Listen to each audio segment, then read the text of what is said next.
Oh my goodness, y'all. I am beyond excited. Welcome back to the Eat Me podcast. This is Alicia. And listen, I am beyond excited because I have Dr. Katie Williams here on the podcast. It's so funny because she and I have kind of like been in different circles as it relates to podcasting because she has her own podcast that we'll talk about later. But beyond Dr. Katie Williams being this amazing podcaster, you're also are you a psychologist or or Yes, therapist? I am one both. I'm a psychologist and I'm a licensed mental health counselor. That's amazing. I love that, and I'm so excited because of the work that you do beyond just you being a therapist and psychologist. Your podcast also brings true to that work. So I look to you for a lot of guidance, believe it or not. So thank you so much for having your podcast and just the work that you're doing in your profession. So it's really awesome. So thank you so much for that and also being on the show today. No, it's my pleasure, and it's been so much fun to know you along the journey. Like we kind of got started around the same time, and Yeah, to see it evolve and unfold for both of us, we're like sisters in podcasting. It's awesome. I love that. Yeah, sisters in podcasting. That sounds amazing. Yeah. So here's the thing, Katie. Yes, right, Katie. Yes. Yes. So listen, like I said, we were talking before, and I even asked her. I was like, "Should I call you Dr. Williams?" She's like, "No, just call me Katie." I was like, "But you just want to make sure I'm doing all the things right. Let's be serious." But no,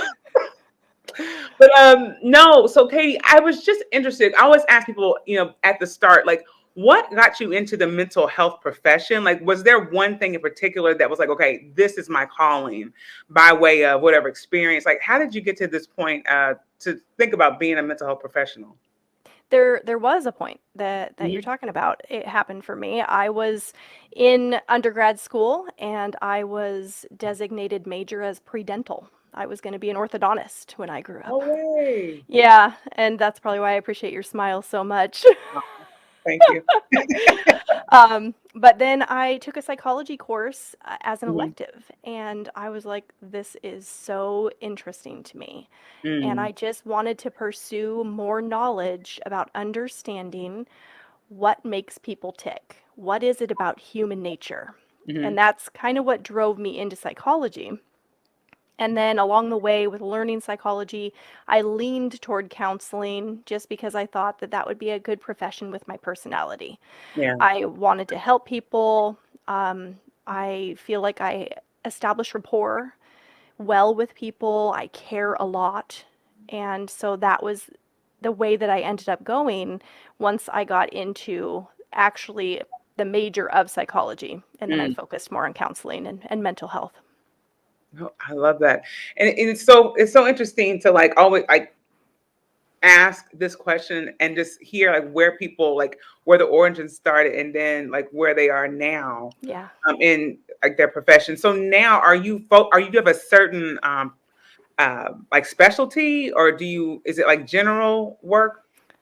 Well, I'm actually not in, I was working in community behavioral health, and I Mhm. haven't done that for years. Mhm. Part of the thing that happened was I cared so much and really invested my life with my clients that I took it on too much. And I ended Mm. up getting really sick. And I came down with hives and I couldn't explain it. And it was all stress related because mental health professionals and, bless mental health professionals for what they do.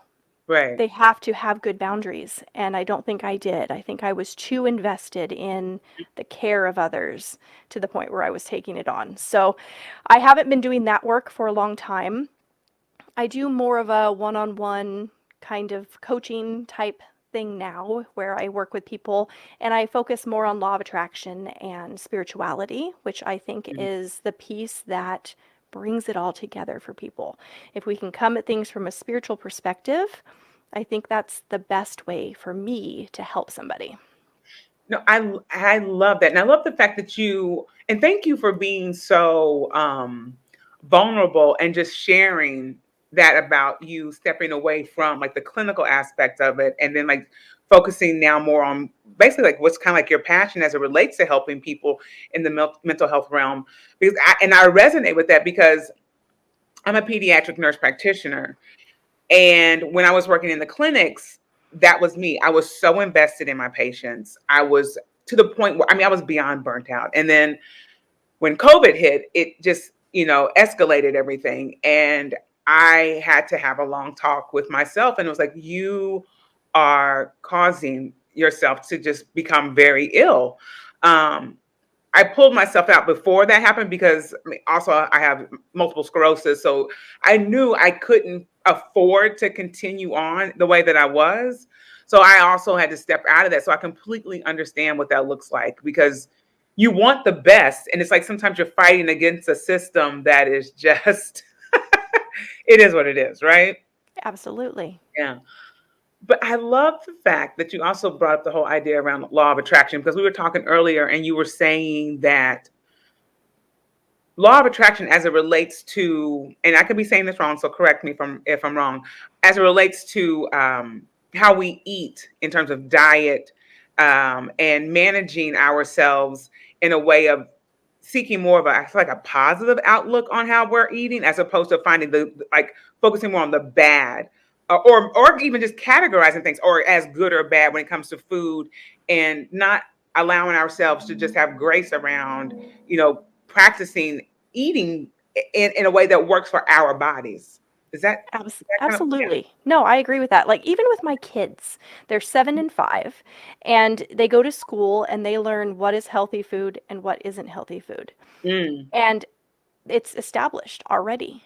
This is right. something that we take on as children, where we are categorizing our food on whether it's good for us or not good for us. And we Mm, internalize that. That's a strong, deep seated belief. So mm, then when you go and you eat something that you have designated as unhealthy for you, how do you think that manifests physically? wow. I mean, Eh, go no, on. go ahead. It's one of those things that we don't really think about happening, but Hmm. it's happening for all of us. And even with the eating the things that you know are good for you, that gives you some positive feelings, right? You're like, oh, I feel so good eating this salad right now because I'm doing something really good for myself.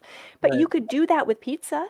You could, Mm, but we don't because we have that belief that's underlying and telling us you're eating this pizza, and even though it tastes delicious, you have that guilt that sets in. And that guilt manifests on your body as things that you don't want, like fat and weight and clogged arteries. right. Here's the thing. It's like, as you were sharing this with me beforehand about the idea of, thinking of food in a way of like good or bad. And then on top of that, kind of like beating yourself up if you do eat the pizza or feeling good because you had the salad. It's like, at what point, and maybe that there's no answer to this, but at what point do we find ourselves just being okay with the choices that we made at that time and like moving forward? There might not even be an answer, but I'm just like, I just wonder because I feel like there's this constant battle back and forth where we're like, I did great, I did terrible, I did, and there's just no like, I'm just going to eat this and I'm okay with that. It's like yo-yo dieting, but it's Right. yo-yo guilt and acceptance. Hmm. I think that the key is to address the belief and change it. Mm, Because a belief is just a thought you continue to think, and we get to choose what we believe. mm. So if we can change that, we can literally change our relationship with food. You know, and I don't know if I mean, I have struggled with eating my whole life, which is why I started this podcast, right? And my ideas around eating have been mainly negative, i.e., why I started this podcast. But I'm wondering as a person who is still on this journey of trying to understand what eating looks like on a daily basis and not constantly beating myself up for choices that I've made. Um, how, I mean, I know that like you were saying, it's like a mindset type of thing, but then like for a person who is 45, Alicia, and who has had this mindset for so long, how do I move forward in making those changes? I'm 45 years old. You know what I'm saying? Like, Yeah. is it something that I have to accept is going to be a process? can it happen quickly? Like, what does that look like for someone like my age? Well, I think that setting the intention is very powerful. So, Mm, wanting to address that, wanting right, to look at the beliefs and see if there's some way to reformat it. I mean, right, what my podcast is all about feeling good. That's why I right. put Feel Good Now as part of the title. And that's what it comes down to. If you're eating something, and I know you're a foodie, I'm a foodie too. Like the Food Network was my favorite for the longest time. Like I'm a foodie. But if you're eating and then not really feeling good about it, Mm. then you know there's something to look at there. Wow. And do you want to change it? Because if you want to change it, only you can. You Right. have the ability to, but you have to want to. A Mm. lot of people are so invested in their beliefs and they think that, let's throw science in here, but science says that this is bad for me. And Mm. they're investing in that belief structure. Wow. And that's a big one. I mean, you are taking on science. But Right. from a spiritual standpoint, you are a deliberate creator and you have the ability to create your reality. Have you Mm. ever met anybody who can eat whatever they want and they just look great? Yeah. They're doing it differently. They have a different relationship and a different belief structure. And you could get there should you try to and want to do it. Yeah. Thank you so much for pointing that out. And it's like now that you're saying it in that way, it's like I have a friend in particular. I won't call him out, Corey West. There we are. I can do It's that okay. because we have been friends forever and we were roommates for a long time. And let me tell you something, when we were roommates, and he's still a thinner person, but he could eat literally, and I would joke, I say, you can eat anything. I could just look at it and I gained 20 pounds. And it was because of basically what you were saying. I had this idea that even though I loved at the time eating Little Debbie cakes, I knew or I thought in my mind these are bad things, but I still eat them, and then there's so much guilt around them that, and then because of that guilt, I would then just eat more.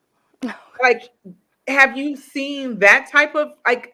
You know what I'm saying? Because it's like, okay, I've already messed it up, so let me just eat everything else because now it's all thrown to the dogs, kind of like. Right. Yeah. Well, this thought just occurred to me. Let me pose an experiment to you. Okay. What if you decided to try things a little bit different just to see if you're able to change something? Hmm.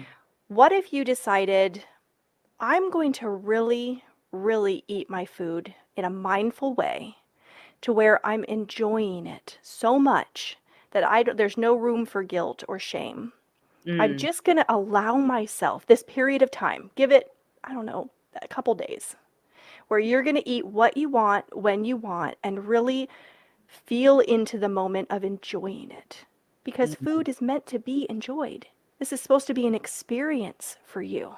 This Right. is physical taste. We're Right. here living this physical life to use our senses and explore life. And while you're sitting there and you're really tasting it, notice how you feel about that. Because Mm. that's how you do aligned eating, aligned with your soul, aligned with your inner being.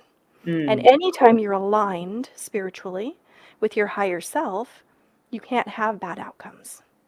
You can only have good outcomes. Wow.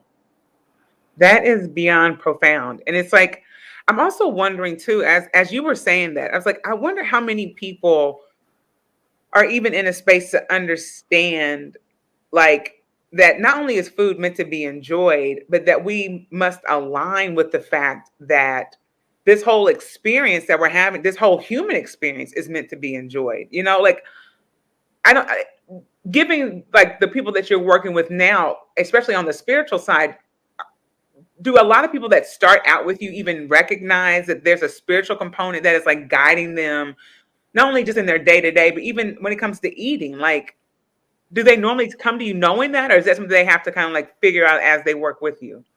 I think that the people that I work with usually know that spirituality is my base. So Yeah. that's kind of the avenue by which we come together. But Right. you don't normally think about it in every aspect of your life, such Yeah. as eating. I mean, Mm-hmm. that's kind of like an aha moment, like, oh, I could be eating differently. Like, I thought I was doing it fine. I thought I knew how Right. to do this. But there might be a better way to do it to line up with your desire.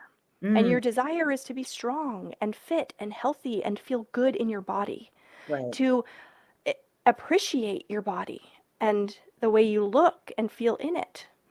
And part of that has to do with your relationship with food and what you're putting in, and then how you feel about what you're putting in. Right. But I wanted to ask you also, Uh-huh. when you are eating, let's say you're eating something that you have an impression of as being bad for you, but you enjoy it. It's a sweet or some kind of dessert. Yeah. When you're eating it, what's the inner dialogue like? Um, so it depends on the day, right? But normally it is, you know, if I've made the decision to actually eat something sweet, which is normally what it is, I am a sugar person, like that's my thing. If I've made the decision, it's normally based around the fact that I've done something that I felt like I need to be rewarded for. Okay, so you're Like, allowing yourself to have it because you've done something good. right. So it's like, okay, I ran all these errands and I completed all these things. I deserve X, Y, and Z. So doing that, I don't feel so bad around it, right? Or it's all emotional for me, right? It's based off the fact that I have, I need a prize now that I've done all these things, or if I'm stressed out. If there's a lot of stress, I can't manage the emotions around it because it's something I never had the opportunity to do growing up. It was more so processing emotions. It wasn't a thing. You just had to keep going doing your thing. So if I feel something that's overwhelming, I'm instantly going to eat. After I eat, especially when it's an emotional thing that's overwhelming to me or upsetting, the inner dialogue is like, okay, clearly you can't keep it together. Hmm. You know, and it's the constant, you can't keep it together. You allowed this whole situation to take over this whole, take you over in a way that wasn't necessary. Like you didn't have to, so it's negative talk, this Yeah. consistent inner dialogue of like, Alicia, when are you going to get it together? When are you going to get it together? So that's literally what it is, especially on the emotional, overwhelming side, rather. I was just talking with somebody today about how all suffering is formulated in the mind. Mm, And I believe that to be true. yeah. Our mind either works for us as a tool or it works against us. And in Wow. the way that you were just explaining, that was working against you. You don't want Mhm. it to be that way. You don't want to Right. feel that way. That didn't feel good. In your first example, I want to address that feeling of unworthiness Mm, because that's huge in a spiritual nature. And yeah. so many people sit with that feeling of, I need to do this, this, and this to be worthy of this. Wow. Mm, But that's not true, is it? no. You are worthy. You're worthy because you are a divine being. You have that in you. And when you touch into that truth about who you really are, you can never feel unworthy. Mm, You're worthy of eating what you want when you want just because you are a deliberate creator and you get to create your reality. wow. You get to enjoy life. It's here to be satisfying. Right. It's taken me, thank you for that. Like, I really needed to hear that today because that's something I am obviously still like on a journey with in terms of feeling worthy, like, period. Like, I have to constantly overproduce. And I know a lot of people probably feel this. I don't want this all to be about me, but, it is a thing of like constantly trying to just prove that I should be in certain spaces or whatever. And if I am in those spaces, I have to like overdo it just to make sure that there's no room for doubt around the fact that I'm here. Does that make sense? Yeah, it does. And it's so wild to be in those spaces and then to know that even having that core feeling, it then trickles into my eating habits. And I'm also wondering like how many other people are like now coming to that. It's like, oh, this is beyond, me just feeling okay in my workspace and feeling like I belong here. It's even coming down to the how I eat. Am I Yeah. worthy to eat this? Um, because even I spoke with someone, I interviewed someone like a month or so ago, and we were talking about the whole idea of food scarcity. And when they grew up pretty poor, and food was just kind of like hard to come by. So when they finally have now as an adult have the opportunity to eat healthier foods or foods that they thought were completely out of their reach as a child, when that food is now presented to them, now they feel guilty for eating that food. And I was just like, wow. And she brought that up. She's like, I just didn't feel worthy because I knew that my family that was still struggling, like they still are, um, having like some financial difficulties to this day. She said, I feel guilty sometimes eating certain foods because I should be reaching out to my family to make sure they have enough or whatever. And so she's like, I can't enjoy it sometimes because of that sense of, I'm not worthy to do this. Like I grew up in poverty. How dare I have this opportunity and my family doesn't now? And it's like so wild. The interesting thing about that is I understand where that person's coming from. But Mm, the truth of the matter is, you cannot be hungry enough to make somebody else not hungry. mm, And it goes for anything. You right, cannot be poor enough to make the poor rich.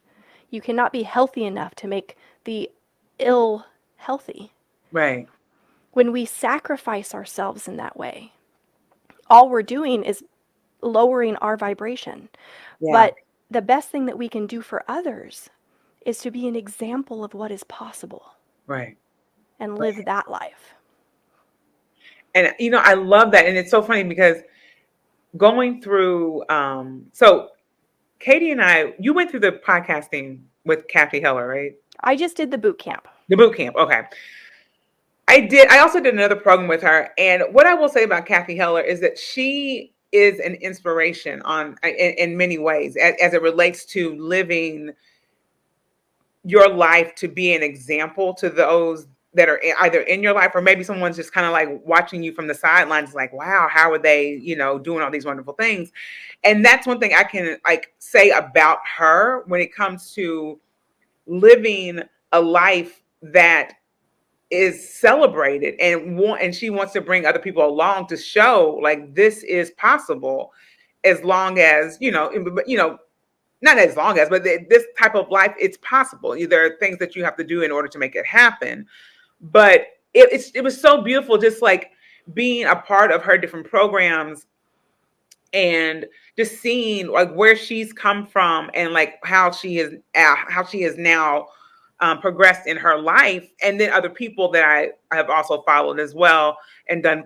I've done other programs too. It's just like it's so beautiful to have that type of mindset because a lot of times you do have that sense of guilt and that I should be suffering along with those that are suffering, as opposed to let me show you how beautiful life can be.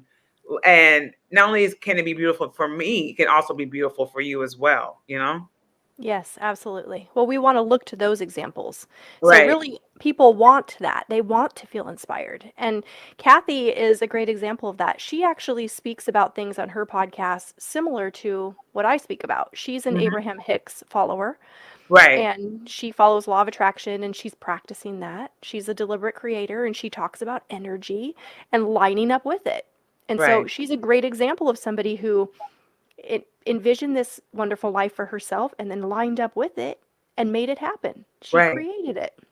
And I love that. And so for those, I never want to go on without like kind of like basically just giving people an explanation as to what we're talking about in terms of law of attraction. Because some people know, but for those who are still kind of like, I think I know what law of attraction is. Do you mind just kind of like breaking that down and then just kind of sharing how that can work in someone's life? Most people relate law of attraction with The Secret. And Yes. that's actually how I got introduced to it. Okay. However many years ago that was. Right. Let's not age ourselves here, but um, it's the universal law, and Mhm. it's there, it's present, it does not judge. Mm. Basically, the way it works is you are a beacon of attraction. And based on your vibrational output or how you're feeling, you are emitting a vibration based on how you feel. Law of attraction then recognizes what you're emitting, and creates more things in life that match that frequency and sends Mm. it back to you in your life. So you are literally a beacon for however it is you feel in this moment, creating what's coming next. So if you want to be a deliberate creator, obviously you want to be feeling good most of the time, Right. because then you're attracting more things that make you feel good. But a lot of times we're not doing that. And even if we're trying to be like, I'm going to do this thing, I'm going to be a deliberate creator, and I'm going to use law of attraction. I want, I want, I want, I want. I want this, I want this, I want that. Right. That doesn't work, Right. because the way you're feeling when you're focused on what you want is that you recognize that you don't have it. Mm. And that's the biggest mistake that people make, where then they think that law of attraction doesn't work, it's not working for them, and they sign off. But it's Right. because you have to actually conjure the feeling of having the thing you want. And Mm. that is what attracts it to you. Right. Thank you for like just sharing that, and then also just explain it in that way, because I think like you were saying, people are like, I want, I want, I want, I'm manifesting. Like they're literally like, okay, I'm going to manifest this. But it's like, okay, that's fine that you are in that position of like saying that, but how are you like there's it's more to it than you just, oh, I want this, I've put it out there in the universe and done, it's going to happen. Like, it's like there's Right. more around it than what people would or normally would say or think. So yeah, Well, and thank you it's for the that. same way with food. How are you feeling when you're eating? And then Mm, how are you feeling afterwards? You're going to either see the results in a desirable way or an undesirable way based on how you feel. right. And it's also wondering, because I know you kind of spoke about this in terms of like, well, maybe not. We get hello, my brain. Let's be serious. But the point of it is, hello. Um, as it relates to the law of attraction and eating and weight loss Mhm. or weight maintenance, right? Like, because I think, as you were saying, in terms of like us feeling good or not feeling good, my friend, I was explaining like that he could eat anything, and it just seems like he just never gains weight. Um, do you do you think because of that negative connotation that could be stalling people in terms of weight loss, or no? Well, your friend has a belief that he can eat whatever he wants and he's not going to gain weight. And Right. he's had history to back that up. Mm. So once you get onto a belief that is serving you, that's what it'll be like, and you will maintain. Wow. But you have to address the belief first. So, Right. okay, let me give you a personal example. I just lost 18 pounds. Okay. I wanted to lose a little bit of weight, and I was uncomfortable in my clothes and just my skin in general. And so I wanted to kind of get more fit. Right. And I did things differently this time than I Mm. have in the past. I did portion control was my form of dieting, so I could still eat with my family, but just Right. I went on the small plate diet is what I call it. I got the little salad plate instead of the big plate. Right. And then in the evenings when the hunger hit, where I normally would snack, I made friends with it. And I thought, this is great. This means I didn't overeat today, and Mm. it's working on the fat in my body right now. Oh wow. And when I made friends with my hunger, Yeah. and I didn't look at it like something to be avoided, I actually embraced it. Mm. It changed everything for me. Wow. Like I'm just sitting here like completely just mind blown, because for me to have that hunger, it would instantly create this anxiety. You know what I'm saying? It's like, oh my God, I'm hungry. Maybe I should drink some water. Like all the things would start happening. It's like, I can't eat any more food. I promise myself. You know, it's like, wow. But to make friends, I've never heard that. I If love you can look at it like it's doing something that's in line with your desire, that. Mm, the hunger is just a sign that, okay, things are working. I'm on track with where I want to go.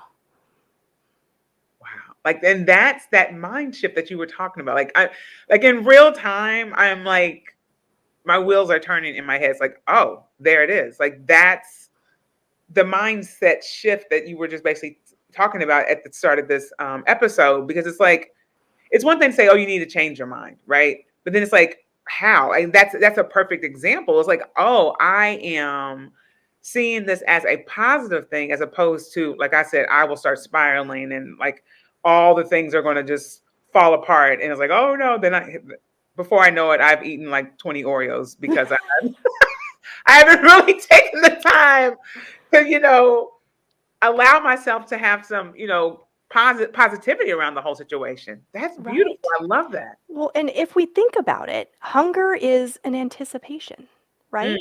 Mm, We associate it with something that we don't want. We don't want to feel hungry. When we're hungry, we try to get rid of it. yes. But really, it feels kind of good to be hungry if you think about it. Mm, Because when that feeling comes in, that sets in that you're hungry, you start going, what am I going to eat? right. And that feels kind of good. Like, what kind of deliciousness am I going to have now? I am okay. First of all, this is like, I'm just like basically speechless, which is very rare. I mean, very, no, I'm serious. Because for me, one, I'm thinking, okay, Alicia, do you really take the time to feel hungry? No. Because, like you said, we're afraid of being hungry. For what, I mean, everyone has various reasons why they're afraid of that. But it's like, you're right. It's like, if I would allow my body to get to the point where it actually is in need of food, i.e., energy or whatever, it would be, it would possibly be more enjoyable in terms of like trying to figure out what I want to eat. But then also creating a shift in my mindset, because if I do allow myself to get hungry, the joke about people being hangry, I am that person. And so I, I'd have to then change that whole idea around it too, because initially that was like a funny thing. It's like, oh my gosh, Alicia's hungry. We need to get some food ASAP. And it's like, okay, there's a shift that I need to consider right there. Wow. This is all like coming together in my head. This is If you crazy. think about it, hunger is a desire. It comes Mm, on, and that's a desire for food which we enjoy. So it's just the pre-desire. It's the feeling we get that leads up to the enjoyment of eating. It really is all good when you think about it that way. The whole experience can be a positive one when you step into it in that way. wow. And I think too, it's like a lot of the ideas that we have grown up with as it relates to diet culture have created such a negative connotation around eating, even though you'll see like commercials that are like of different weight loss programs that present positive, but at the same time, it's like making you feel bad. And it's like, oh, I probably should join that program. My whole life would change if I act, so it's like growing up with that. And even like what you were saying earlier about your kids learning the good and bad foods so young, it's like we're indoctrinated in this whole idea of having good and bad.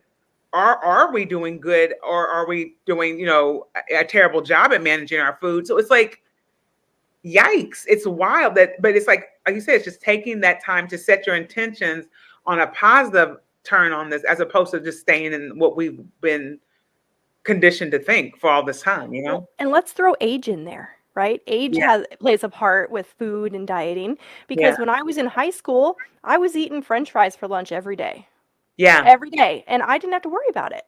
But Right. as I got exposed to societal norms where Mm, they're like, "Oh, well, do it while you can, because when you get to this age, it's all going to change." right. Right? So then eventually you become that age and you step into that belief because it sat with you and society is reinforcing it. So now here I am, I'm 40. I turned 40 this year, and I'm like, "Oh no, 40 is the one." Everybody says once you hit 40, everything's downhill. Right. But I am working on that to Mm, not believe that because there are exceptions in the world. I've seen the exceptions mhm. and I can be the exception. And it's my mindset that will create it. Wow.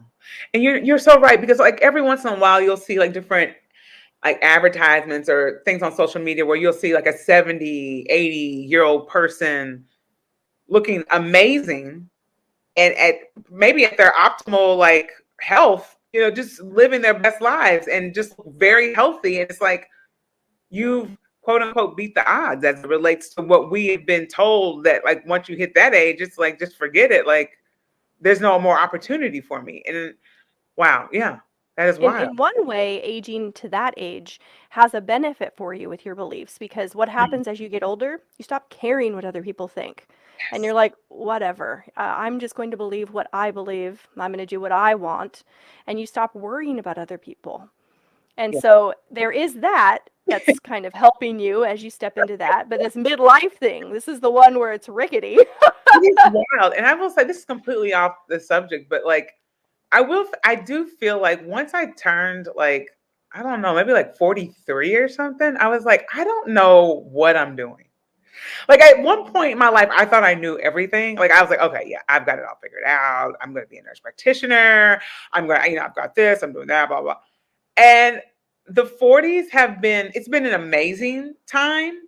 But at the same time, it's really given me this opportunity to think like, okay, Alicia, you thought you knew all, like you're still learning, right? Like, which is, I think has been mind blowing for me because it's like, oh, like this learning thing doesn't stop. Like this just keeps happening. Wow. Right. So it has been an amazing experience. And even though it's whatever, right? I'm more uncomfortable, but at the same time, it's this feeling of being uncomfortable with all this is because I'm like actually unlearning a lot of the things that I grew up with. So it's I'm just very uncomfortable because I'm just trying to, remove all the things that I thought was a part of my life and bring in the new and just try to receive it as best as I can. It's It's wild. that notion of self-parenting that you step into. And you're like, you know what? I'm going to decide what's good for me. Hmm. And I'm going to release the things from my past that I don't think are serving me anymore. Yeah. And so this is like a great way to segue into your podcast. So first of all, like I said at the start, I love your podcast. Let everyone know about your podcast and just the amazing message that you're actually giving out to all the listeners and hopefully some new listeners now that we're talking about it. Well, the podcast, I focus on mental health and psychology, Mhm. spirituality from the standpoint of universal law of attraction. Yeah. Usually, I'm focused in that way because that's what I believe is the most helpful way to benefit people. Right. Coming at things from a spiritual standpoint, understanding the laws of the universe so they work for you instead of Right. against you. But there's always that underlying message for wellness. And Mm. that's where the mental health piece kind of comes in. Even if I'm talking about driving behaviors, Right. it's to offer some kind of guidance so that you can feel better going about your day doing whatever it is you're doing. And Right. that's what mental health is. It's mental wellness. It's Mm. being in a well space in your mind. And that's what I want to promote. I love that, and I love the fact that now more people are in a space where they're one addressing the fact that no matter where you stand on the spectrum of mental health, we all need some sort of support. And it doesn't have to be like, you seeing a therapist every week, but like just acknowledging, okay, maybe I need some time by myself. I need some alone time or whatever that looks like. I love that now people are more open about the fact that, either they are in therapy, they are taking medication for whatever, it's growing up when I grew up, like in the 80s and 90s in Indiana, of all places, like that was beyond taboo, right?